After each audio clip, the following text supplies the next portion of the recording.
Binge the full week of The Ray Taylor Show ad-free over at inspireddisorder.com/plus. This is The Ray Taylor Show. Welcome to The Ray Taylor Show, where I bring you reviews of the latest movies and TV shows, as well as classic and foreign films. I'm your host, Ray Taylor, and on this podcast, I'll be talking about all things film and television.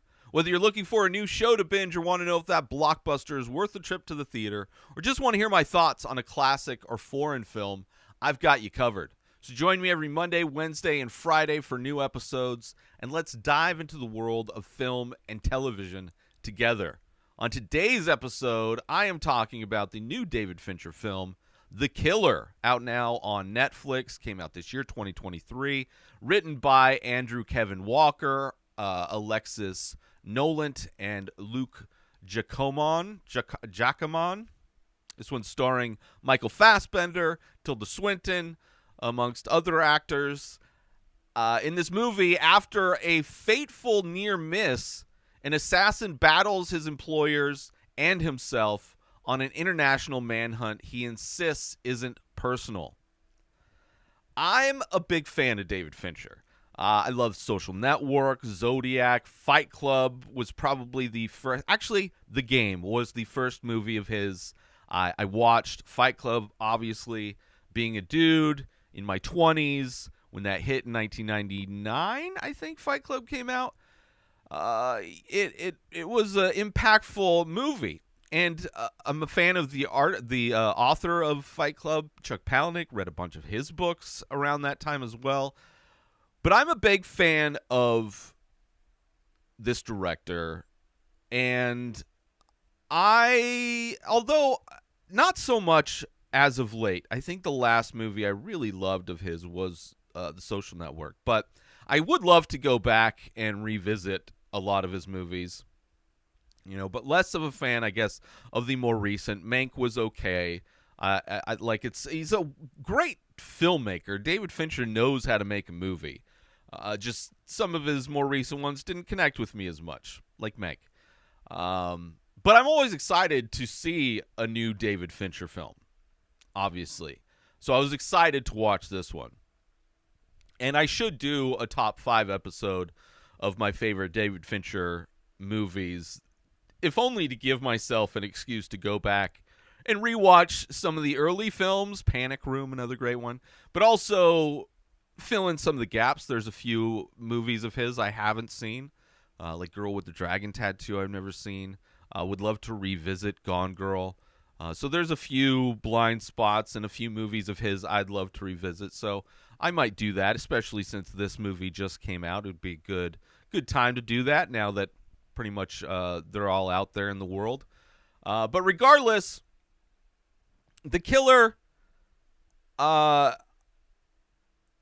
I felt was a great, simple film with some of the worst performances I've seen in a long time. It is kind of baffling the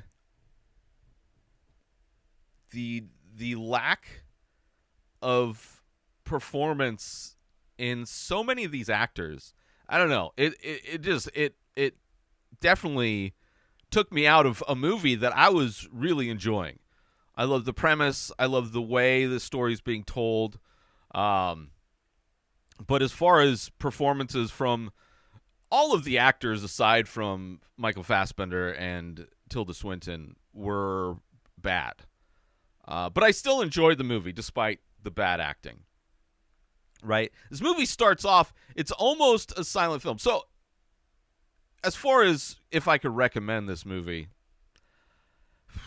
I mean, if you're a David Fincher fan, I would say it's not. I don't know if this is. It's not my least favorite David Fincher movie. It is one that kind of doesn't. The aspects of it don't feel like David Fincher as far as performances. But yeah, I don't know if I would like. If you're a fan, like what this movie gave me vibes of. A lot of voiceover gave me vibes of Fight Club. The story itself, this character that we're following reminded me a lot of Jason Bourne from the Bourne films, which I recently watched. So if you're a fan of those, if that sounds like kind of an interesting movie, then for sure watch it. But be warned that there are going to be performances that will make you scratch your head. But I did enjoy this movie. I just think it could have been a great movie if those things weren't what they are.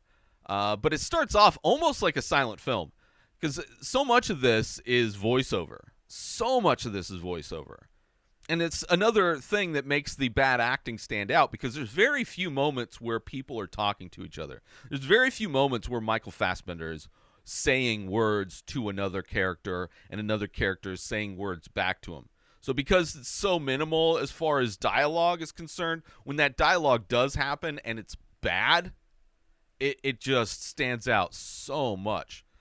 But most of this movie, voiceover of his character, the killer's inner thoughts, talking to himself, which I appreciate. I liked it. I really did enjoy that. And I obviously liked it more than the times where he was talking to people, aside from a scene with Tilda Swinton, which is like, finally, somebody who can act. But I'll get into specifics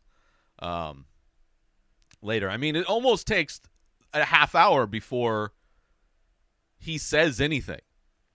So much of this movie, he's not speaking. It's just all of his inner thoughts, which gave me like Fight Club vibes. There's a lot of voiceover in Fight Club, and even the way it was written, it had that kind of Chuck Palahniuk feel to it in some ways. And of course, it had Bourne Identity vibes, the Bourne movies, but instead of it being a government assassin, he's more of a private contractor. So small differences there. Obviously, he's not suffering from amnesia either. But the intelligence that you see in the Bourne movies is similar to the intelligence you see of the killer and what he does to track down people. It's great. I love that stuff. You know, and this movie is very much what happens when the best makes a mistake, and what collateral damage can happen when that mistake is made. So I love the style of this movie. I thought Fassbender was great. I thought his performance, along with Tilda Swinton, are the only two good. There's also another guy that Fassbender gets into a fight with. I felt, although when he speaks, it's not very good either. Pretty much just him and Tilda Swinton are the only two good performances in this whole movie, which is such a sad thing to say. Every other character just feels lifeless. Just the most low-energy performances, while their characters' lives are hanging in the balance, right? They are like moments from death, and they are calm as a cucumber. They are like, it just doesn't make any, their performances don't make any sense for this movie. And I don't think it's the writing that is at fault. Because the writing, the words these people say make sense. But the way they say the words is just really bad. And it's surprising because David Fincher, from what I know, is well known for doing many, many takes. He does multiple takes, which I don't know, maybe this is a different thing. But regardless, he's the director. He is on set, chooses, he tries to get a specific performance from his actors to fit the scene. And if he takes multiple takes, he's choosing on multiple levels what these performances are. And it is mind-blowing that these are the performances that he chose. It just, they don't fit at all. They feel so fake because they're so toned down. Character will have a gun pointed at his head, and it's just like, it's just the worst kind of, like if you were to take somebody off the street and have them read lines, that's what it just feels so empty. I don't know. Maybe it's intentional. I have to assume it was intentional, because this movie does have a very mellow tone to it, but when characters are acting in a way, they feel like they're sedated. They don't feel like their adrenaline is up at all. I don't know. It was really baffling to me. Let's take a short break from this episode. Hey, loyal listeners of The Ray Taylor Show. You know it's one thing to tune in and engage with the content I personally create for you. But what if I told you there's a way to wear your fandom? Introducing our exclusive line of merchandise, inspired directly by the vibes and visuals of this very podcast. From stylish t-shirts that'll make you stand out in the crowd to our eco-friendly, biodegradable phone cases adorned with artwork inspired by the show. You can now carry a piece of the Ray Taylor Show wherever you go. Whether you're looking to make a fashion statement or protect your phone with some flair, or simply want to show off your love of the show, our merchandise has got you covered. Ready to rock our gear? Head on over to inspireddisorder.com and get yours today. Wear the show, be the vibe. Now let's get back to the show.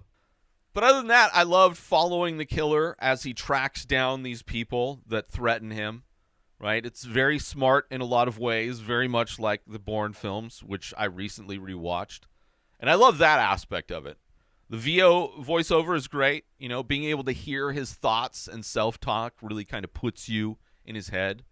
Really, I love that aspect of it. It really did. And then when he starts talking to people, it feels like I'm watching some video game cutscene. Like the acting performances are at the level of like a bad video game cutscene, where it feels lifeless. It's kind of insane. But I do want to talk about specifics. I want to talk about spoilers. So if you haven't seen The Killer and you don't want to be spoiled, this is your warning. If you don't mind being spoiled, if you have seen it and just want to hear my thoughts on it, that's what we're doing. Spoiler warning. Getting into the spoilers. I do kind of enjoy the chapters, I guess. I don't know if the chapters are really necessary. I've seen a lot of movies recently where they are split up by chapters. Hexen was one, which was a great movie. 1920s silent film, horror film. But it seems like there's been a lot, just coincidentally. It's a lot with chapters. And the first chapter is him in Paris, the target. And this is where we get to, we get the voiceover starts. And we see that, like, him preparing, stalking, waiting. One of the things he says is enduring boredom is the hardest and most exhausting part of the job. Just sitting around waiting for your target, waiting for the right moment to attack, which makes complete sense. Because it's not like you can do anything else. You have to, like, sit and wait. And that's, like, one of the most... That's tough. You have to have a lot of patience to be able to do something like that.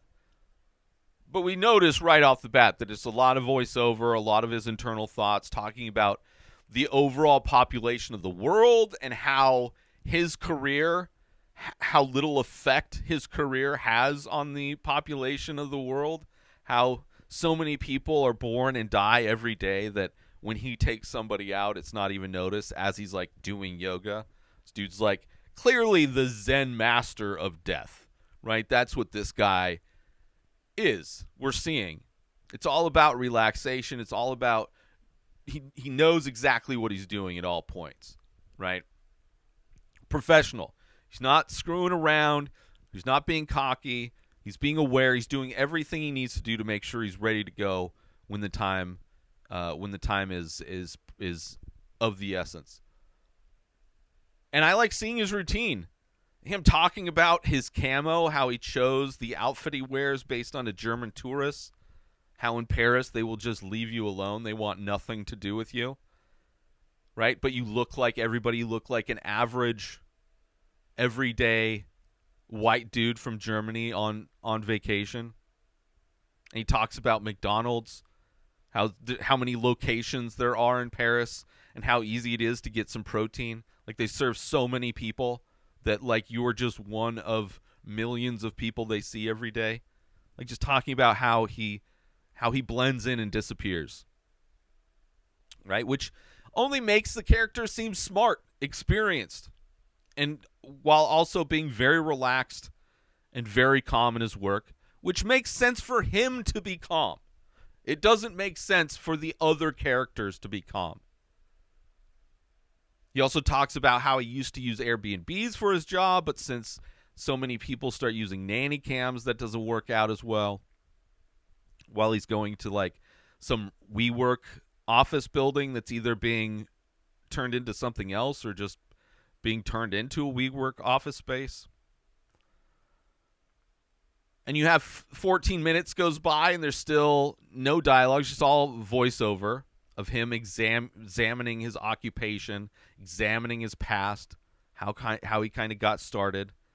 He jokes about how the U.S. government does not consider sleep deprivation a form of torture as he sleeps. Like, he makes a point to rest a lot in this movie, clearly showing that sleep is a very important aspect and that, you know, implying that sleep deprivation is 100% a form of torture.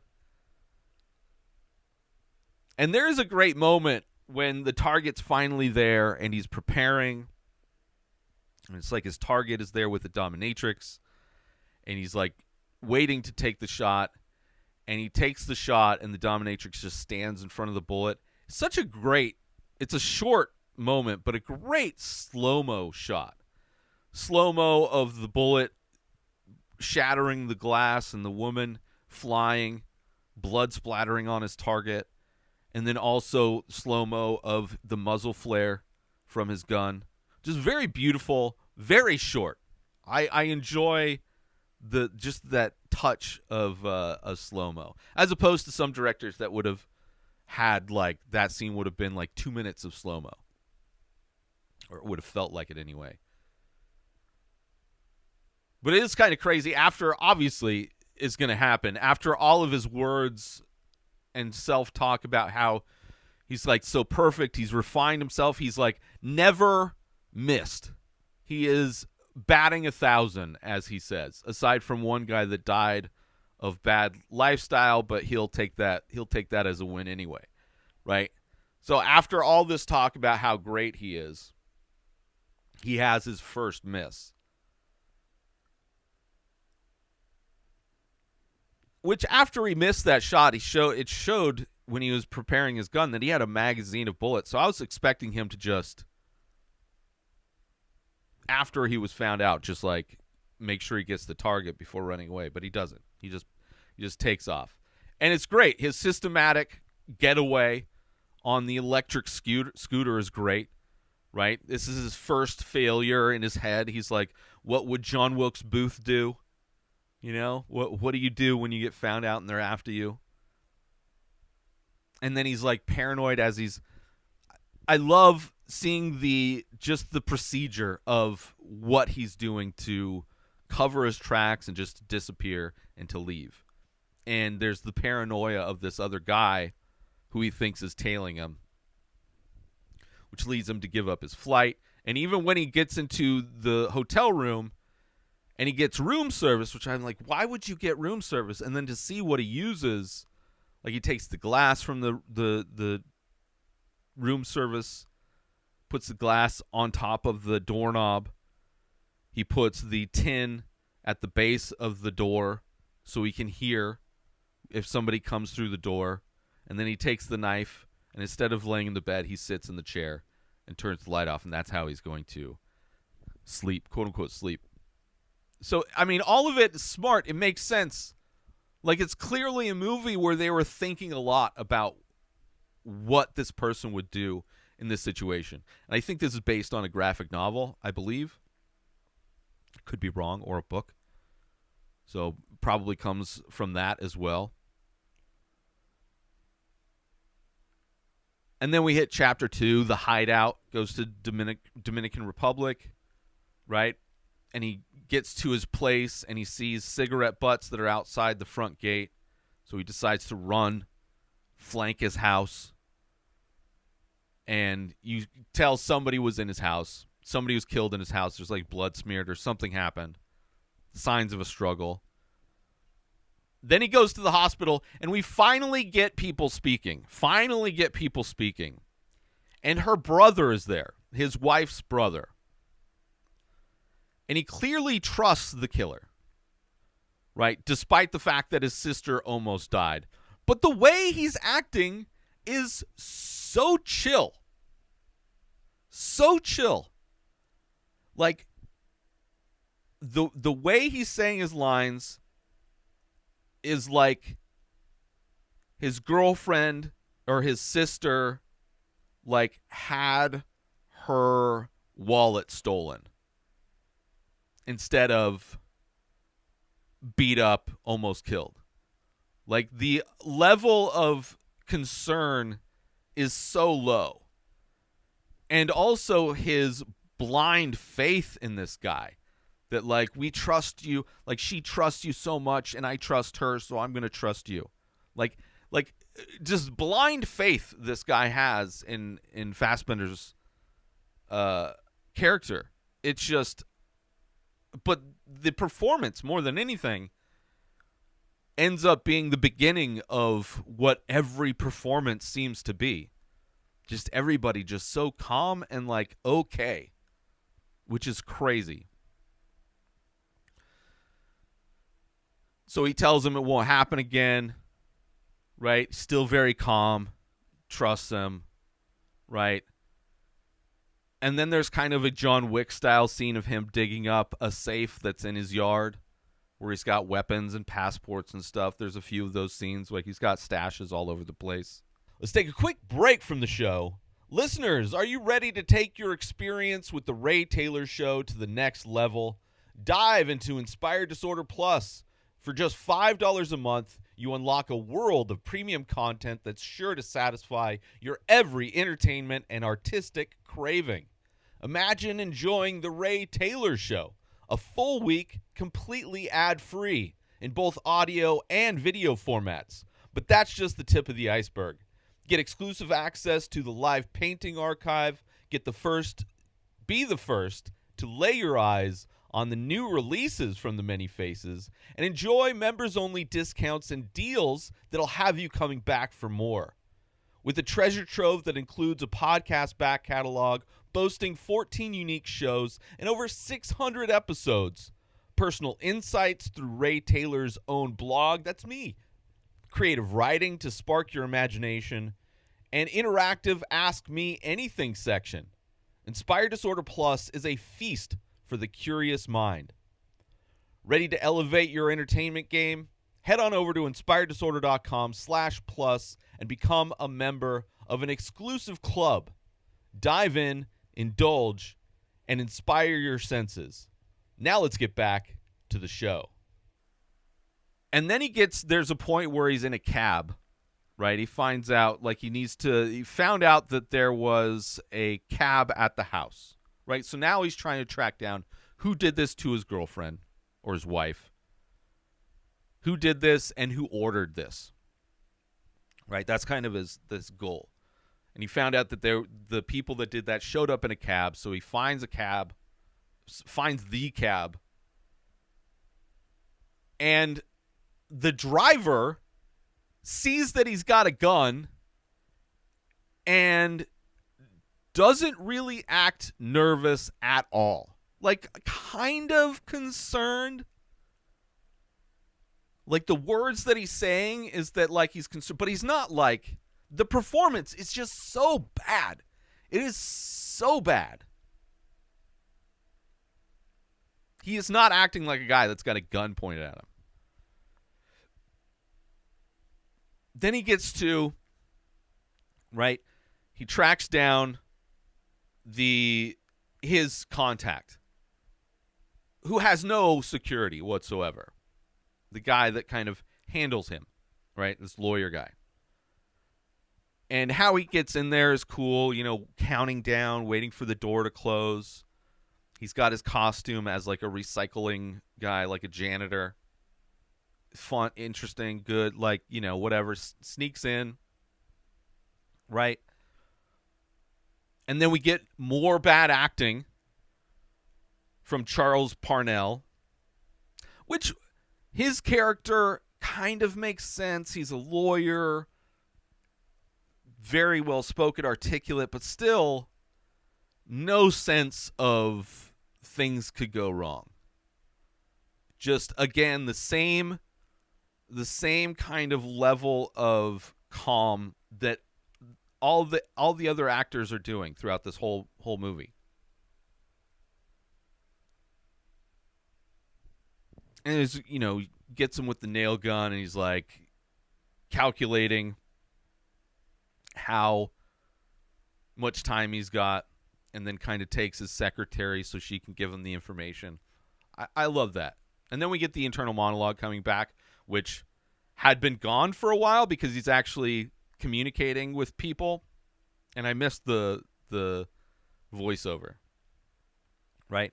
I almost would have loved if this entire movie was voiceover. Like, even when people are speaking, their voices were muffled, and we're just getting his internal thoughts about what they're saying.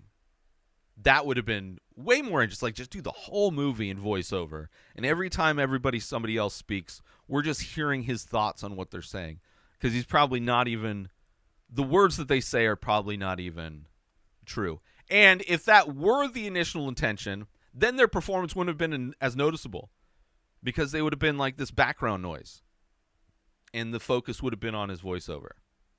So maybe that's what it was supposed to be, and they got rid of that. And those were the performances that he captured. Maybe. So maybe it was a change in that. Let's see. It's also great. So he finds out where the people that were hired to rough up his wife are. One of them is a guy who lived in Florida. And it's so smooth seeing how it gets into the place, right, with the dog and the chain link fence and all that stuff. It's a great, and this is a great fight scene in this scene where he's fighting the guy in his apartment who's like, "Oh, you came into the wrong house, man." There was a moment where he just coincidentally finds a gun underneath a bed. But other than that, a good action scene, right? And then you have him track down the woman, who's Tilda Swinton, right, who was the other person hired. And we finally get a good back and forth. She's calm as well, but she's an assassin. Her calmness makes sense. Where a cab driver would be freaking out. He would be freaking out. The lawyer guy would have had some tension in his voice. The brother would have been pissed on some level. Even if he did agree with and trust the killer, he would have had some of that energy behind the performance, which does not exist. So when he goes and confronts Tilda Swinton at a restaurant and she's calm, it makes sense. She's also a great actress. She's a great actor. And of course, she gets taken out. Which is, it's kind of this revenge type of a thing. Very cold and calculated.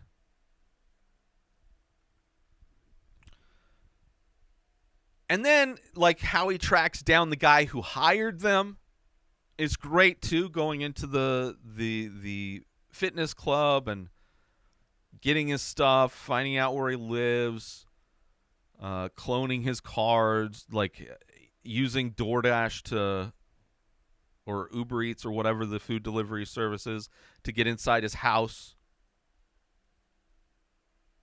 But then when he gets there, again, we have another calm performance by the client.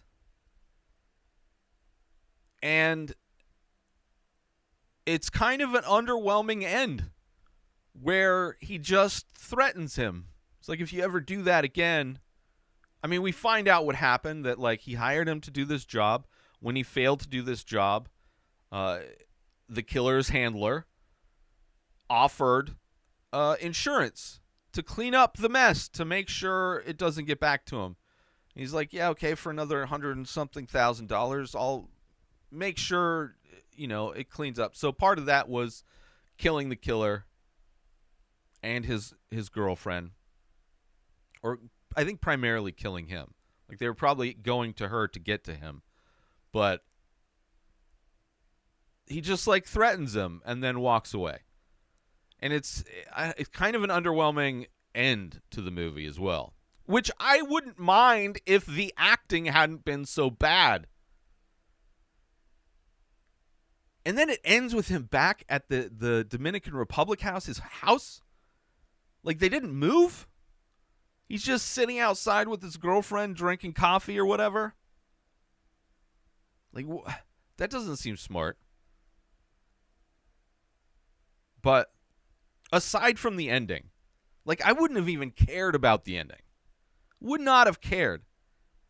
Like, if the guy he threatened actually seemed scared and, like, internalized the threat of, like, ooh, I fucked up, I'm not going to do that again, then him going back home would have been like, yeah, I put him in his place. But he never felt scared. Nobody feels scared. And it's just a bummer. The performance is really, it's baffling. There has to be a story behind that. Something had to have changed. I don't know. So a little bit of an underwhelming end, but I did love the journey. I did love a lot of this movie. I just hated the actors. I hated all the other actors aside from Tilda Swinton and Michael Fassbender. Like, even with the lackluster ending, I just wish it had better performances. It would have elevated the film so much because it was so smart and so good. And ultimately, I still liked it. I even watched it again while I was preparing, doing prep for the show, put it on again. Because there's a lot of stuff I liked. Right? I love everything about this movie except the other performances. It's just kind of a shame. So, anyway, that's my thoughts on The Killer. I want to thank you all for tuning in to The Ray Taylor Show. I do hope you enjoyed my thoughts on The Killer. Don't forget to tune in every Monday, Wednesday, and Friday for more movie and TV show reviews. And join the conversation by leaving a comment or rating on your favorite podcast platform or over on youtube.com/Inspired Disorder, where all of these episodes are available in video formats. Until next time, enjoy the show. Subscribe to The Ray Taylor Show on YouTube and everywhere podcasts are found. Binge the full week ad-free over at inspireddisorder.com/plus. Purchase Ray Taylor Show merch over at inspireddisorder.com. Have a wonderful day, everybody. Peace out! Today is the day where you wake up and you realize that everything that you've been dreaming about, everything that you've been wanting, every goal and wish and hope that you've ever had can become real.